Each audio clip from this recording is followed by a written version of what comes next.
On arrive donc au terme de cette journée. Il est président d'Arte, il est aussi l'auteur de La civilisation du poisson rouge, plus récemment de Submersion. Je lui suis personnellement très reconnaissante d'avoir été le seul professeur pendant mes études à m'avoir parlé d'Internet et des médias. C'était dans les années 2006-2007. Ça fait donc au moins 20 ans qu'il porte un regard aiguisé sur l'impact du numérique, sur les médias, sur la réception par le public depuis Le Monde, France Culture, France Télévisions et maintenant Arte. On est très heureux de donner le mot de la fin à Bruno Patino. Merci. Ouais, bah, ça ne me rajeunit pas tout ça. Mais... Ah bah moi non plus. Non, si. Merci beaucoup. Je vais essayer de ne pas être trop long. Moi, on m'a toujours dit qu'il ne faut jamais conclure une journée de réflexion. Parce que soit tu répètes ce qui a été dit en moins bien, soit tu remets une pièce dans la machine et donc ça ne va pas. Donc je vais quand même essayer de le faire en prenant peut-être un pas de côté par rapport à ce qui a été dit aujourd'hui. Ou un angle différent, comme on dirait dans mon ancien métier. L'IA, vous l'avez dit à multiples reprises, elle est déjà dans nos vies. Moi, je me disais que j'allais commencer ces quelques minutes à vous parler en disant qu'en ce moment, moi, l'IA... il y a deux choses. D'abord, en vadrouillant sur les réseaux, récemment, je suis tombé sur une vidéo qui s'appelle « As if nothing happened ». Je ne sais pas si vous l'avez vue. En fait, c'est un conte qui s'appelle IA Beatles. C'est une chanson faite par une IA générative absolument parfaite. En fait, c'est l'IA qui nourrit l'IA, puisque ça part d'une photo faite par l'IA vieillie de John Lennon, s'il avait aujourd'hui 80 ans, et qui fait une chanson des Beatles absolument parfaite, en sens où c'est un clone, c'est pas une création, c'est un clone. C'est un clone qui vous donne une idée de réminiscence permanente, parce que vous avez déjà tout entendu, et en même temps, vous l'avez jamais entendu. Donc c'est à la fois totalement déceptif, mais en même temps totalement émouvant. Et j'arrête pas de chantonner ça ces derniers temps. Donc ça, c'est une première chose. Et puis récemment, il m'en voudra pas de le dire là, pareil, en échangeant des messages avec un cinéaste, avec Nicolas Sada, il m'envoie des photos faites grâce à Dali, avec un peu de mid-journée aussi. 3 photos absolument splendides, et il y en a une qui me fascine totalement. Je suis absolument persuadé que c'est Valparaiso. C'est évidemment pas Valparaiso, parce que c'est une photo faite par une IA, mais c'est une vraie création. Là, on n'est pas du tout dans un clone, il y a quelque chose. Et alors, moi, j'aime bien le rock, et donc ça m'a fait penser, j'ai dit à Nicolas, ça me fait penser à un truc. Il y avait un album de Police qui s'appelait Ghost in the Machine, un fantôme dans la machine. Et là, j'avais vraiment l'impression que c'était une création, avec effectivement un fantôme dans la machine. Et je pense que, évidemment, vous avez parlé de tous les aspects de l'IA aujourd'hui, mais moi, je voudrais peut-être dire ça, cette tension qu'il va y avoir, en fait, en réalité... dans une IA qui arrive, alors j'ai un peu écrit ça dans Submersion, c'est vrai, mais cette tension qu'il va y avoir entre deux choses dans le domaine de la création, on parlera des métiers, vous en avez totalement parlé, j'en parlerai juste en conclusion, mais deux choses, entre d'une part une quantité énorme de production et qui va vraiment saturer les marchés, malgré tout, le marché de notre attention, de notre émotion, de nos yeux, de nos oreilles. Et donc, pour ceux qui font mon métier, le métier que vous faites, etc., c'est une vraie question. Oui, bien sûr, les marchés vont changer parce qu'il va y avoir un tsunami de contenu. Je n'ai pas dit d'œuvres d'art, hein, j'ai dit de contenus qui vont évidemment arriver chez nous. Donc, il y a cet aspect-là des choses. Mais il y a aussi une nouvelle forme de création qui arrive. Quand Nicolas Sada m'envoie ces photos faites avec de l'IA, vous en parliez, c'est une vraie création artistique. C'est quelque chose, un dialogue d'une nouvelle technique avec la machine qui donne quelque chose qui n'a jamais eu lieu avant et qui est effectivement nouveau et qui émeut de façon parfaite. Alors juste pour vous donner un angle, juste pour pas répéter tout ce qui a été dit aujourd'hui, moi je vois ça comme à la fois l'IA générative, les IA génératives et ce qui arrive, ça va s'insérer, j'allais dire, dans une histoire dans une histoire structurelle qui est déjà en cours depuis un certain nombre d'années, depuis que le numérique est là, et puis dans une lutte de structure, et puis comme une étape supplémentaire d'une histoire déjà commencée. Alors la lutte de structure, pendant très longtemps, je me suis dit, tiens, c'est quand même... J'étais toujours comme tout le monde en train de dire, balancer, oui, alors le numérique c'est positif, mais en même temps c'est négatif, et puis il y a des utopies numériques, et puis en même temps il y a de la dépendance, et puis il y a de la polarisation, mais il y a de la libéralisation, et puis etc. Et puis un jour je me suis dit, tiens, il y a finalement une grille de lecture qui est possible, alors je vous la donne, elle vaut ce qu'elle vaut, peut-être pas grand-chose, mais en tout cas, moi, elle m'aide. Je dis, en fait, la révolution numérique telle qu'on la vit depuis 20 ans, c'est deux éléments qui se superposent, mais qui sont de sens contraire et qui se superposent par un accident historique. La première, c'est la création du réseau. Le réseau universel, c'est une utopie ancienne, on peut la dater du XIIIe siècle avec Raymond Lull qui avait fait l'Ars Combinatoria, il y a Teilhard de Chardin, il y a évidemment dans le numérique John Perry Barlow, donc il y a le réseau. Et le réseau, ça fait deux choses, ça rassemble tout le monde et puis ça encapacite tout le monde, c'est-à-dire que ça donne à tout le monde des possibilités d'interagir, d'agir, de créer, etc. Et ce réseau-là, sur l'économie du partage, sur le partage d'informations, etc., c'est une force, en réalité, qui est une force centripète, qui rassemble les gens. Et puis de l'autre côté, il y a l'économie de la donnée et le capitalisme de la donnée. Et l'économie de la donnée et le capitalisme de la donnée, ça fait exactement l'inverse. Ça fragmente, ça fragmente, ça fragmente, ça fragmente et ça extrait. Ça fragmente en permanence nos individus, nos goûts, ce qu'on va voir, ce qu'on va regarder, etc. Et puis ça extrait nos données, notre temps d'attention, etc. Ces deux choses-là sont arrivées quasiment en même temps, pas tout à fait en même temps.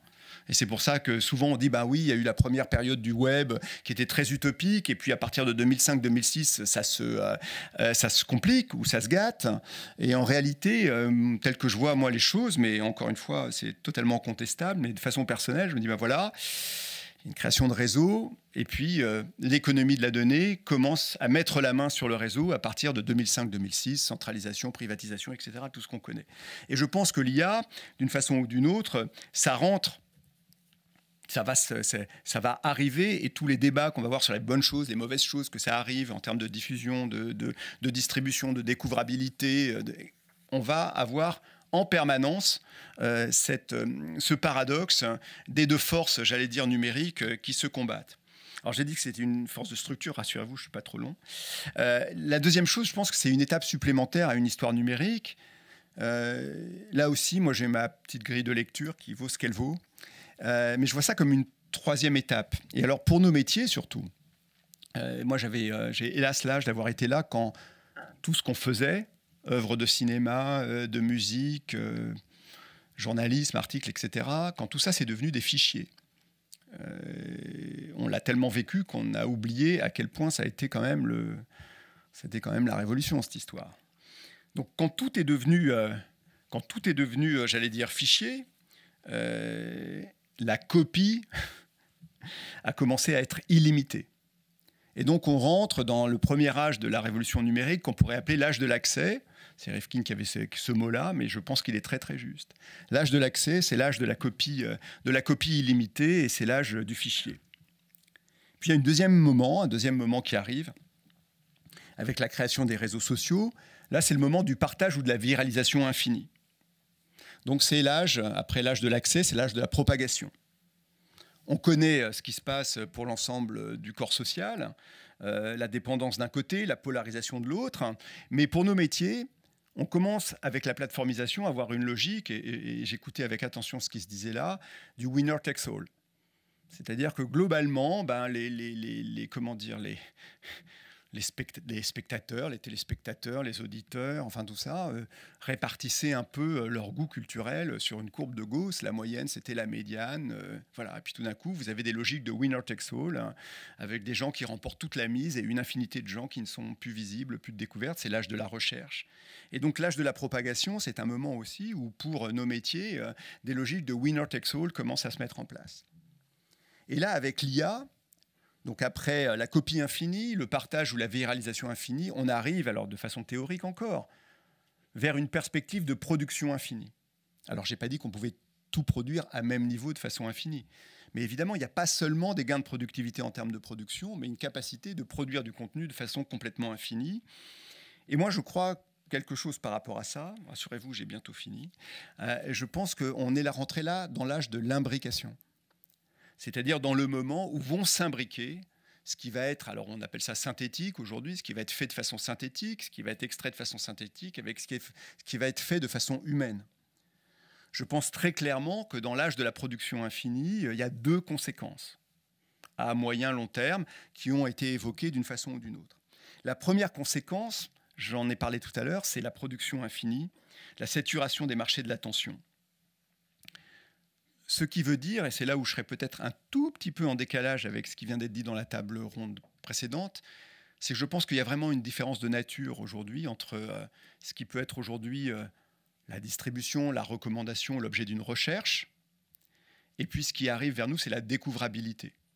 C'est-à-dire que là, je pense que vraiment, l'élément essentiel de la chaîne de valeur pour nos métiers, ça va être, mais qui vous propose en fait? Et comme dirait Platon, qui disait « qui garde les gardes hein, », qui propose celui qui propose. Et puis même, est-ce que celui qui propose, c'est celui qui fait? Alors dans le domaine du journalisme, on n'est pas encore là dans le domaine de l'œuvre d'art, mais Google teste depuis maintenant 5-6 jours un outil auquel il n'a pas donné son nom, mais qui est un outil en fait de copier-coller associé à son moteur de recherche. Il le teste aux États-Unis, qui fait que quand vous faites une recherche d'actualité en disant par exemple donne-moi l'actualité, qu'est-ce qui s'est passé hier dans le match PSG Real Sociedad, l'IA produit un résumé d'un article absolument parfait. Voilà. Alors, bon courage pour les droits voisins. Je ferme juste cette parenthèse-là. Voilà. Mais ce qui arrive là, je pense que quand même, on va arriver tous dans le moment où saturation de contenu à un moment donné, déjà le winner takes all de la plateforme, et celui qui va avoir, ou ceux qui vont avoir la clé, c'est ceux qui vont être capables, avec les assistants personnels ou so, à un moment ou un autre, de faire découvrir. Parce que là où je vais peut-être aller un cran plus loin que notre ami de Speedéo tout à l'heure, c'est-à-dire moi je vois très très bien comment dans quelques années, je rentre chez moi le soir, je dis je suis fatigué, j'ai envie d'un film divertissant, qu'est-ce que tu me proposes? Et on me propose.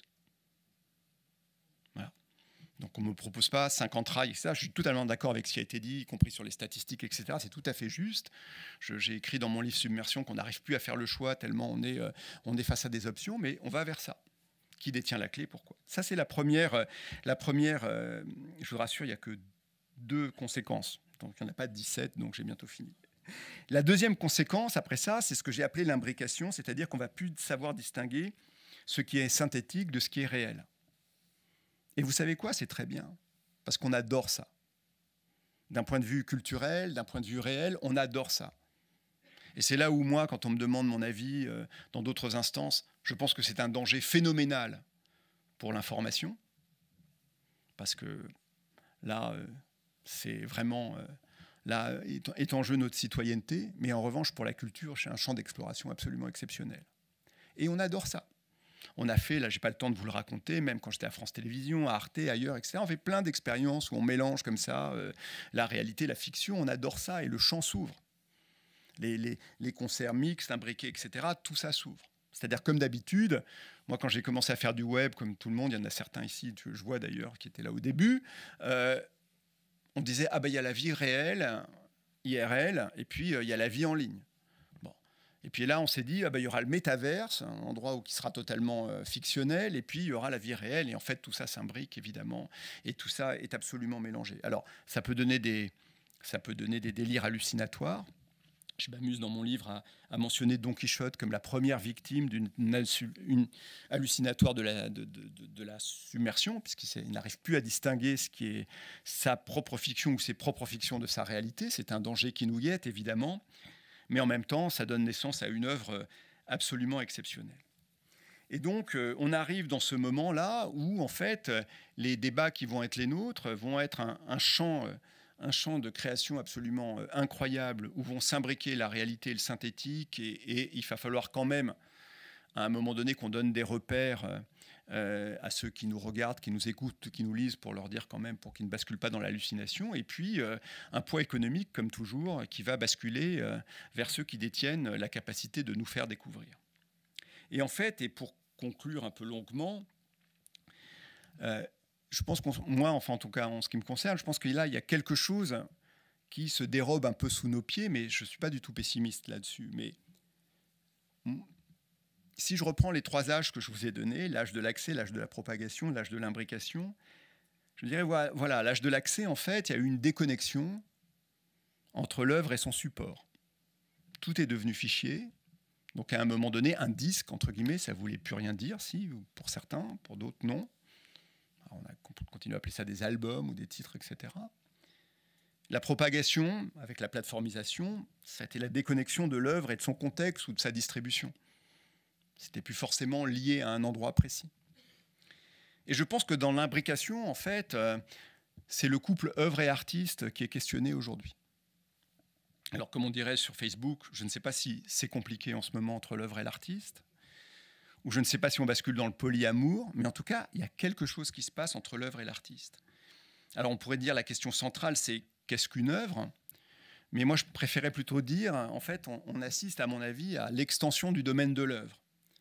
C'est-à-dire qu'effectivement, quand moi, j'utilise un outil pour construire à partir, si je reprends l'exemple des Beatles, à partir des chansons des Beatles, je commence à construire quelque chose. Est-ce que c'est une œuvre, oui ou non ? Si j'ai utilisé une machine, est-ce que c'est encore l'œuvre des Beatles ? Est-ce que c'est la mienne ? Est-ce que c'est autre chose ? Alors vous allez me dire, ça se faisait. Hein. Bach, il a pompé sur Vivaldi, il l'a dit d'ailleurs, et les plus belles pièces de Bach sont inspirées par des grands anciens, et ça se faisait comme ça. Sauf que là, évidemment, ça devient complètement infini, et d'une certaine façon, ça veut dire qu'aujourd'hui, une œuvre, c'est quoi ? C'est juste l'œuvre originelle ou aussi toutes les interprétations qui sont faites à un moment donné de cette œuvre originelle, y compris quand c'est de la création au-dessus. Et donc évidemment, vous avez compris, et c'est là que je vais finir par ça, que je pense qu'aujourd'hui, effectivement, il y a quelque chose qui change dans le domaine de la culture, et moi je ne le vois pas de façon négative. On a vécu à un moment donné de culture de masse où les œuvres étaient des œuvres intangibles, et puis les interprétations, elles étaient soit le plus fidèles possible, mais elles ne devenaient pas des œuvres à nouveau, ou en tout cas de façon absolument limitée. Là aujourd'hui, l'œuvre, ça peut être une source même cachée de quelque chose qui va se construire au-dessus, de façon beaucoup plus ample que la simple démarche entre artistes, si j'ose dire. Et donc, je crois qu'on est dans ce moment-là, que c'est un moment de vertige extrêmement intéressant. Et pour terminer, et juste vraiment pas pour remettre une pièce dans la machine, juste une dernière chose, mais quelque chose de tout à fait personnel. Hein. Je trouve souvent, et c'est normal, qu'on est tous très angoissés par l'évolution de nos modèles économiques.